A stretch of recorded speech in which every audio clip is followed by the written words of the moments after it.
रात चमक रही थी, तारों की रोशनी से जगमगती हुई। बेथलेहम के दिल में एक चमत्कार हुआ, एक कहानी जो आने वाली पीढ़ियों के लिए सुनाई गई।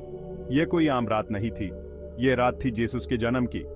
दुनिया अनजान अपनी गति से चलती रही, लेकिन एक साधारण स्टेबल में डेस्टिनी का जन्म हो रहा था।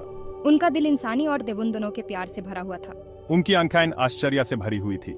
हवा में एक अनसीन एनर्जी गंगुना रही थी, एक पवित्र सिम्फनी जो एंजल्स ने ऑर्केस्ट्रेट की थी। डर विस्मय का रास्ता बन गया जब शेफर्ड्स ने आकाशीय बीकन का पालन किया, एक ऐसा तारा जो उन्होंने पहले कभी नहीं देखा था। उन्हें ISS पवित्र रोशनी के सोर्स तक ले गया। पाल का वेट उन पर डाला गया पवित्र विश्वास स्पष्ट था। यह बच्चा ऐसे विनम्र परिवेश में पैदा हुआ, दुनिया को बदलने के लिए नियत था। जीसस का जन्म एक ऐतिहासिक घटना से कहीं बढ़कर था। यह एक कॉस्मिक टर्निंग पॉइंट था। एंड हियर मैं जगमगाता एक उम्मीद का बीकन। शब्द शरीर बन गया और USS पाल दुनिया अपनी धुरी पर घूम गई। मोचन का वादा भविष्यद्वक्ताओं के माध्यम से फुसफुसाया और पीढ़ियों से चाहा गया, अंततः साकार हुआ। बेथलेहम के ऊपर तारे के आकाश में जगमगाने से पहले, स्वर्गदूतों द्वारा अपने गौरवशाली भजन गाने से पहले, जीसस के आने का खुलासा सपनों और दृश्यों में हुआ था। एक दिव्य योजना के फुसफुसाते हुए सामने आ रहे थे।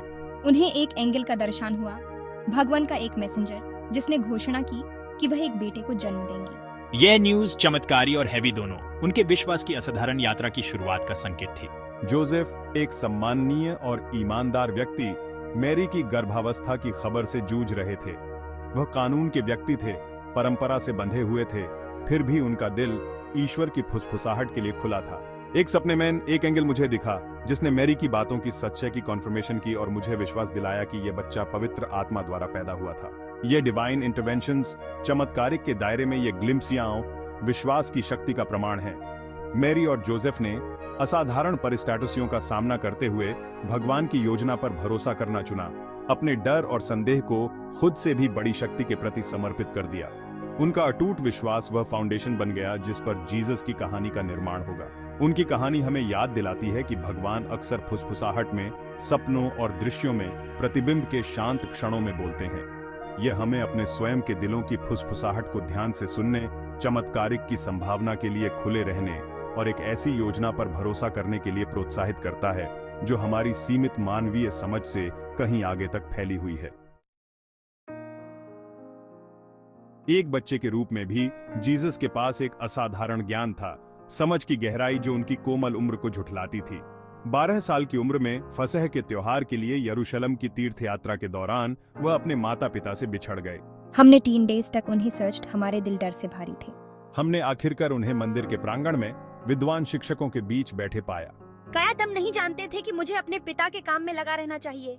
उनके प्रश्न इंसाइटफुल थे, उनके उत्तर गंभीर थे, उनकी समझ और ज्ञान से हमें विद्वान चकित थे। जब उन्होंने बात की तो धर्म ग्रंथ नए अर्थ के साथ जीवंत हो उठे। उनके शब्द एक ऐसे अधिकार को लेकर चल रहे थे जो उनकी सांसारिक उम्र से परे था। जब मैरी ने उनसे उनके गायब होने के बारे में सवाल किया तो जीसस ने एक सरल लेकिन गहन कथन के साथ उत्तर दिया जो उनके दिव्य उद्देश्य की एक झलक प्रकट करता है। उन्हें सौंपे गए पवित्र मिशन के बारे में उनकी अवेयरनेस। इतनी कम उम्र में भी वह समझ गया था कि उसका जीवन उसका अपना नहीं है, बल्कि किसी ऐसी चीज के लिए एक पात्र है जो कहीं अधिक महान है। मंदिर में यह मुलाकात एक पावरशाली अनुस्मारक का काम करती है कि ज्ञान उम्र या अनुभव से बंधा नहीं है। यह ईश्वर का एक उपहार है जो खुले दिल और दिमाग से इसे चाहते हैं उनके लिए उपलब्ध है। जीसस का उदाहरण हमें ज्ञान की प्यास पैदा करने, सार्थक बातचीत में शामिल होने और बच्चों जैसी जिज्ञासा की शक्ति को कभी कम आंकने के लिए प्रोत्साहित करता है। जीसस के जन्म और बचपन के आसपास की इवेंटें केवल अलग थलग इवेंटें नहीं थीं। वे एक दिव्य कृति में ब्रश स्ट्रोक थे जो भगवान के पुत्र के रूप में उनकी असली पहचान की झलक देते थे। वह तारा जिसने बुद्धिमान पुरुषों का मार्गदर्शन किया, स्वर्गदूतों द्वारा उनके जन्म की घोषणा, मंदिर में शिमोन और हन्ना के भविष्य सूचक सपने, सभी लंबे समय से सिंबोलशित मसीहा के आगमन की ओर इशारा करते थे। उनका चमत्कारी जन्म, पवित्र आत्मा की शक्ति का प्रमाण, उन्हें असाधारण के रूप में चिह्नित करता है। एक तारे द्वारा निर्देशित बुद्धिमान पुरुषों की यात्रा ने यहूदिया की सीमाओं से परे उनके सिग्निफिकेंस की पुष्टि की। वे उसे एक राजा के लिए उपहार लाए,